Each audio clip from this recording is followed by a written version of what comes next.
4 PM news network में दोस्तों आपका स्वागत है। मैं हूं आपके साथ राशिद ज़हीर। केसी त्यागी के इस्तीफे की खबर कल से आप सुन रहे हैं। नीतीश कुमार के बारे में जानने के लिए उनके जानने वालों का विश्लेषण सुनना ज़रूरी है, वरना नीतीश कुमार अपने मुंह से तो कुछ बोलते नहीं हैं, अपनी हरकतों से, अपने एक्शन से ही जाने जाते हैं।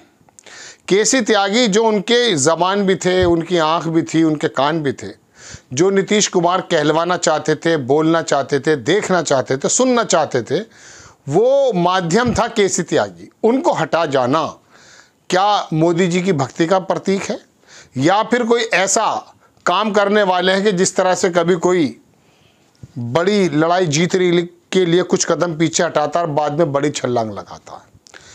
दरअसल बात यह है दोस्तों, इसमें तो कोई दो राय नहीं है कि केसी त्यागी के बयानों से भारतीय जनता पार्टी का आला कमान असहज था, लेकिन वो बयान तो नीरज कुमार उनके दूसरे प्रवक्ता भी दे रहे हैं। अभी असम के मुख्यमंत्री ने जो भी काम किए हैं उस पर कटाक्ष लगाया है। इसका मतलब ये है कि मोदी जी को किसी एलिबाई में रखना चाहते हैं नीतीश कुमार।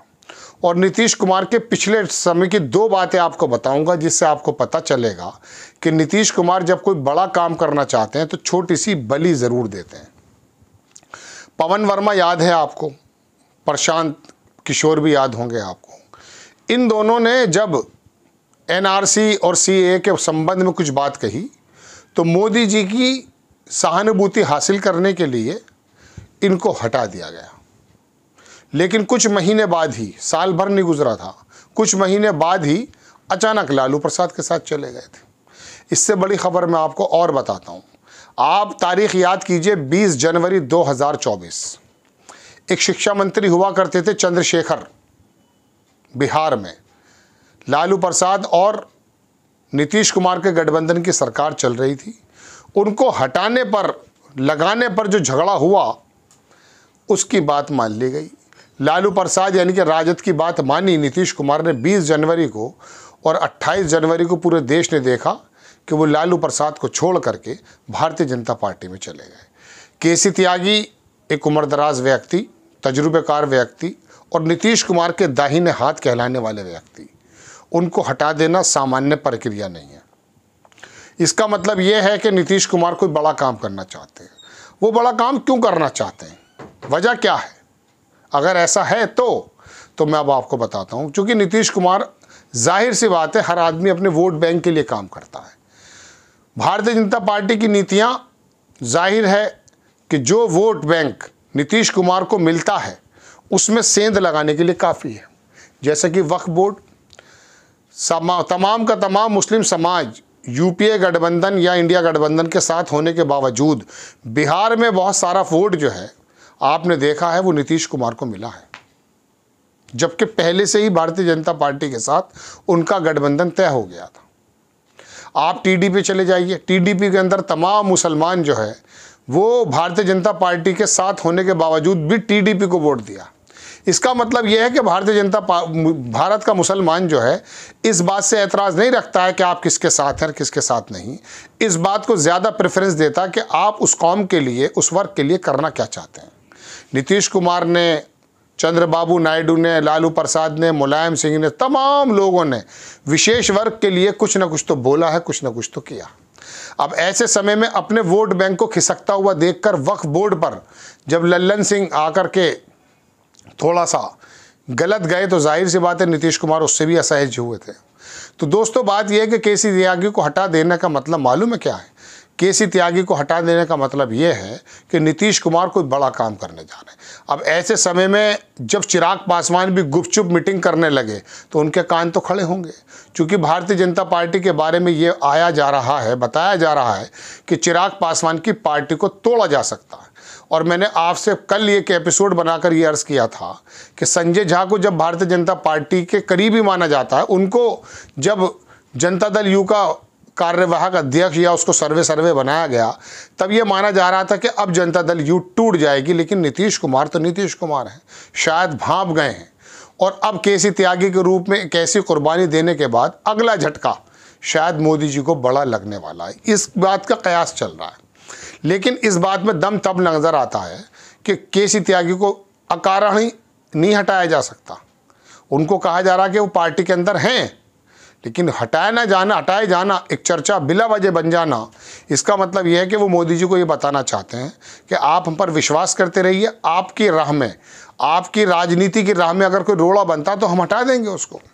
पैर तक तो झुक चुके हैं वैसे वो, लेकिन मैं आपको बताना चाहता हूं कि एक झुकने के बाद ये भी कि जिसके भी पैर नीतीश कुमार ने छुए हैं उसकी टांग ज़रूर खींचिए, ऐसे भी बात राजनेता करते हैं।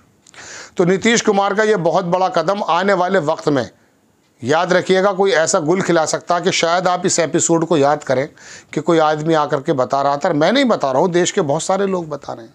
तो आपको ये बताया जाना ज़रूरी है कि इधर चिराग पासवान की पार्टी को टूटते हुए देख करके नीतीश कुमार को अपना घर भी बचाना है, अपना वोट बैंक भी बचाना है, और जाहिर सी बात है कि अपनी शर्तों पर ही सरकार को चलाना है। एक बात और भी है, विधानसभा के चुनाव आने वाले हैं, इसमें कोई दो राय नहीं है कि 10 से 12-15% की राजनीति करने वाली भारतीय जनता पार्टी जो स्वर्ण समाज की राजनीति करती है, वो 27 या 35% जो वोट लेकर बैठे हैं तेजस्वी यादव, लालू प्रसाद यादव, वो वोट बैंक ज़्यादा बड़ा है बनिस्बत भारतीय जनता पार्टी के। वो अगर वो लालू प्रसाद के वोट बैंक को अपने साथ मिला करके जनता दल यू विधानसभा में उतर जाती है तो कोई अचरज नहीं होना चाहिए।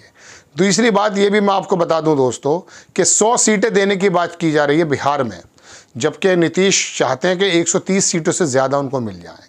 लालू प्रसाद 100 सीटों तो वैसे दे देंगे उनको, हो सकता है 115 भी दे दें, 120 भी दे दें। और जाहिर सी बात है, आपको याद होगा लालू प्रसाद की पार्टी के विधायक ज़्यादा आए थे, तब भी नीतीश कुमार को उन्होंने सीएम ही बनवाया था। हालांकि नीतीश कुमार मजबूरी भी बन जाते हैं। तो नीतीश कुमार अगर अपनी पार्टी के लिए या अपने प्रदेश के लिए अगर वो पलटी मारते हैं, मुझे उनकी पलटी कभी बुरी नहीं लगती, सिवाय एक बार के, जब देश के अंदर मूल चूल परिवर्तन के लिए उन्होंने जाति जनगणना की एक अलख जलाई और एक यूपी इंडिया अलायंस करके बनाया, उसको छोड़ जाना, ये मुझे पलटी सिर्फ आखिरी थी, चूँकि ये वक्त ऐसा चल रहा था दुनिया के मद्देनज़र कि जब दुनिया के तमाम देशों की अर्थव्यवस्था जूझ रही है।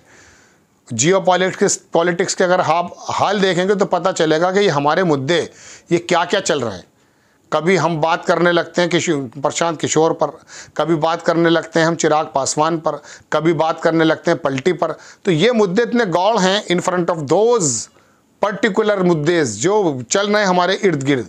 बांग्लादेश की घटना को छोटा थोड़ा ना समझ सकते हैं आप 7 सिस्टर्स के बारे में देखिए, चीन के बढ़ते हुए प्रभाव के बारे में देखिए, लेकिन इन बातों को सुनने आपको देता कौन है? गोदी मीडिया का तो जो पूरा का पूरा बाज़ार लगा हुआ है नोएडा में, जिसके हाथ में सारी ज़बानें हैं, उसने शोर मचा रखा है। खैर, मैं अपनी बात पर आ जाता हूं कि नीतीश कुमार की ये कुर्बानी ज़ाया नहीं जा रही है, रायगा नहीं जा रही है। याद रखिएगा, मैंने 2 आपको एग्जाम्पल दिए हैं, एक चंद्रशेखर का, प्रोफेसर चंद्रशेखर जो शिक्षा मंत्री थे, और एक मैंने पवन वर्मा का। इन दोनों को मद्देनज़र याद रखिए, और कोई कारण नहीं बनता है कि केसी त्यागी को बिला वजह हटा दिया जाए और बिला वजह सुर्खियां बनाया जाए।